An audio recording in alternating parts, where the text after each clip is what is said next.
উত্তরার মাইলস্টোন কলেজে বিমান বাহিনীর F-7 বিজয় প্রশিক্ষণ বিমান বিধ্বস্তের পর এখনও উদ্ধার অভিযান চলমান রয়েছে। উদ্ধার অভিযান পরিচালনা করছেন সেনাবাহিনী, ফায়ার সার্ভিসের 8টি ইউনিট সহ স্বেচ্ছাসেবীরা উদ্ধার অভিযান পরিচালনা করছেন। এখনও কিন্তু উদ্ধার কাজ চলমান রয়েছে, এখনও উদ্ধার কাজ শেষ হয়নি, তেমনটি কিন্তু আমরা জানতে পেরেছি। এবং বেশ কিছু সংখ্যক হতাহতের ঘটনা ঘটছে। মাইলস্টোন কলেজে যে বিমান বাহিনীর যে প্রশিক্ষণ বিমানটি বিধ্বস্তের পর এখন যদি এখানকার পরিস্থিতি একটু যদি বলি, সেনাবাহিনীর পাশাপাশি বিজিবি, পুলিশ, আনসার এবং স্বেচ্ছাসেবীরা, বিভিন্ন আশেপাশের স্কুল, কলেজ, বিশ্ববিদ্যালয়ের শিক্ষার্থীরা যে যার যার মতো করে পারছেন তারা কিন্তু স্বেচ্ছাসেবীর ভূমিকা পালন করছেন এবং উদ্ধার অভিযানে অংশ নিয়েছেন। এবং আপনাদেরকে একটু আগে যেমনটি দেখাচ্ছিলাম, ওই উদ্ধার অভিযান পরিচালনা করতে গিয়ে সেনাবাহিনীর অনেক সদস্য কিন্তু আহত হয়েছেন এবং অনেক রক্তের প্রয়োজন, এই জায়গায় অনেক রক্তের প্রয়োজন। এবং যাদের রক্তের গ্রুপ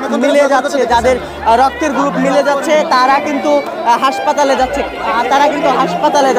তেমনটি কিন্তু আমরা কিন্তু সেটি কিন্তু দেখতে পাচ্ছি, সেটি কিন্তু আমরা আপনাদেরকে দেখাচ্ছিলাম। যাদের রক্তের গ্রুপ মিলে যাচ্ছে, যেমনটি দেখাচ্ছিলাম, একটু পরপর কিন্তু অ্যাম্বুলেন্স আসছে এবং এখান থেকে উদ্ধার করে নিয়ে আশেপাশের যে বিভিন্ন হাসপাতালগুলো রয়েছে সেই হাসপাতালগুলোতে কিন্তু স্বেচ্ছাসেবীদের নিয়ে যাচ্ছেন। যারা রক্ত দিবেন তাদেরকে কিন্তু এখান থেকে নিয়ে যাওয়া হচ্ছে। বেশ কিছু সংখ্যক যারা আহত হয়েছেন তাদের কিন্তু অনেকের রক্ত প্রয়োজন, যার কারণে আশেপাশে এখানে বাংলাদেশ হসপিটাল রয়েছে, এর পাশাপাশি বিভিন্ন ছোটো বড়ো ক্লিনিক রয়েছে, সেই ছোটো বড়ো ক্লিনিকগুলোতে কিন্তু আহতদেরকে নিয়ে যাওয়া হচ্ছে এবং অনেককে ঢাকা মেডিকেল পর্যন্ত নিয়ে যাওয়া হচ্ছে এবং অনেককে বিমান বাহিনীর এবং সেনাবাহিনীর হেলিকপ্টারে করে উন্নত চিকিৎসার জন্য দেশের বিভিন্ন হাসপাতালে, বিভিন্ন জায়গায় নিয়ে যাওয়া হচ্ছে, তেমনটি কিন্তু আমরা জানতে পেরেছি। এবং আপনাদেরকে এই মুহূর্তে সরাসরি দেখাচ্ছিলাম, স্বেচ্ছাসেবীরা অ্যাম্বুলেন্স নিয়ে আসছেন, আশেপাশের বিভিন্ন হাসপাতালগুলো থেকে অ্যাম্বুলেন্স নিয়ে আসছেন, তেমনটি কিন্তু আমরা দেখতে পাচ্ছি। এবং এখানে এখন পর্যন্ত আপনাদেরকে যদি একটু বলে রাখি, এখন পর্যন্ত যারা মাইলস্টোন কলেজে যে সকল শিক্ষার্থী পড়াশোনা করেন তাদের অভিভাবকরা এই কলেজের সামনে এসে অনেকে আহাজারি করছেন, এখন পর্যন্ত অনেকের সন্ধান পাননি, তেমনটি কিন্তু আমরা দেখেছি। শিক্ষার্থীদের পরিবারের সদস্যরা কিন্তু বেশ উদ্বিগ্ন রয়েছেন, তার প্রিয় সন্তানকে এখন পর্যন্ত অনেকে পাননি, যার কারণে হচ্ছে এখান থেকে যারা আহত হয়েছেন তাদেরকে উদ্ধার করে আশেপাশের হাসপাতালগুলোতে নিয়ে যাওয়া হচ্ছে এবং যার কারণে অনেকে তার সন্তানকে খুঁজতে এসে অনেককে এখন পর্যন্ত পাননি, যার কারণে অনেকে এখানে আহাজারি করছেন এবং আশেপাশের আকাশ বাতাস কিন্তু এখনও ভারী রয়েছে। এই বিমান আপনাদের যাদের বাচ্চারা হচ্ছে দিয়াবাড়ি মাইলস্টোন স্কুলে পড়ে তারা তাড়াতাড়ি করে হচ্ছে স্কুলে আসেন।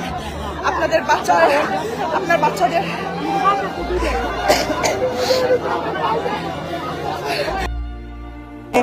তাদের থামাতে গিয়ে উদ্ধার অভিযানে কিন্তু বেগ পেতে হচ্ছে, সেটি কিন্তু আমরা আপনাদেরকে এই মুহূর্তে সরাসরি দেখাচ্ছিলাম। প্রিয় দর্শক, HN বাংলা মাধ্যমে সরাসরি দেখাচ্ছিলাম উত্তরার যে বিমান বিধ্বস্ত হয়েছে, বিমান বাহিনীর প্রশিক্ষণ বিমান বিধ্বস্ত হয়েছে, সেই প্রশিক্ষণ বিমান বিধ্বস্তের পর যে পরিস্থিতি তৈরি হয়েছে সেই পরিস্থিতির সর্বশেষ আপডেট কিন্তু আমরা আপনাদেরকে দিচ্ছিলাম।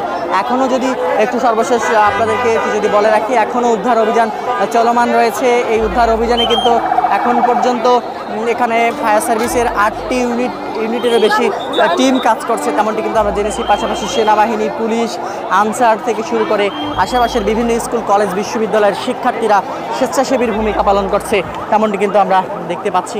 তো এই ছিল এখন পর্যন্ত এখানে যে উদ্ধার অভিযান বিমান বিধ্বস্তের পর, বিমান বাহিনীর বিমান বিধ্বস্তের পর যে উদ্ধার অভিযান পরিচালিত হচ্ছে তার সর্বশেষ পরিস্থিতি। আবার যদি একটু বলে রাখি, রাজধানীর উত্তরার মাইলস্টোন কলেজের যে বিমান বাহিনীর একটি প্রশিক্ষণ বিমান বিধ্বস্ত হয় এবং প্রশিক্ষণ বিমান বিধ্বস্তের পর এখানে কিন্তু বেশ কিছু শিক্ষার্থী আহত হয়েছেন, তাদেরকে এখান থেকে উদ্ধার করে আশেপাশের হাসপাতালে নিয়ে যাওয়া হচ্ছে, সেটি কিন্তু আমরা দেখেছি। তো দেখাচ্ছে এখানে এখনো ধরতেছে, দেখতেছেন কিছুক্ষণ আগে এই দুর্ঘটনা ঘটছে। তো যাদের বাচ্চা